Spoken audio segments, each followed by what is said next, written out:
از طرف اداره بهداشت زمین و آبیاری شهر ترسونزاده مسافه 1 کیلومتر کانال آبگذاری شیخ مظفر تازه کرده شد. کانال مذکور سالهای زیاد این جانب از هر گونه پرتوها پر گشته جاری شوی آب تا اندازه مشکل گردیده بود.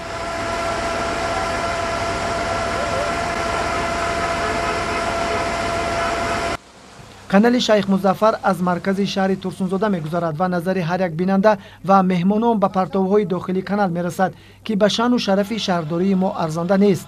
از این خاطر با سپارش رهبریت نوی شهر ترسونزاده کانال آبگذاری مذکور از نو تازه کرده می‌شود. با سپارش حکومت شهر ترسونزاده امروز من آگاه هستم کانال شیخ مظفر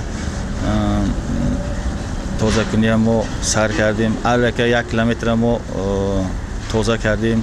بسیار عذاب کشیده استیم. سببش که مردم همین لب کانال دا بسیار همین درخت‌های همین بسیار سال شنوندگی انا برای همین خوش میکنم که ای مردم لب کانال دا درخت نشنونند. سببش که این شیخ مظفر هستن 3 کیلومتر گنجش آب است.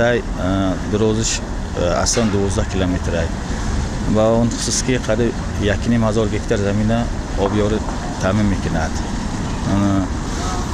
من شما آگاه هستم امروز دیده استان امی سامسون تکنیکای ما کار کرده است. ما مردم خوش میکنیم که پرتوهای در کانال جبارخو نپرتاید. حرکت میکنیم مردم دا من فهمونده گذارنده استیم. من مردم علیکای فهمیده است حرکت میکنیم سر و کانال تازه میکنیم. اکرام شریف سردار اداره بهداشت زمین و آبیاری شهر ترسونزاده ضمن صحبت به ما گفت که شهروندان اطراف بازار، دکان و مغازه ها و آشخانه ها بیشتر پرتوهای خیش را به کانال میپرتویند که این عمل آنها باعث پیدا شوی بیماری های سرایتی گردیده و پرشوی کانال آورده میرساند.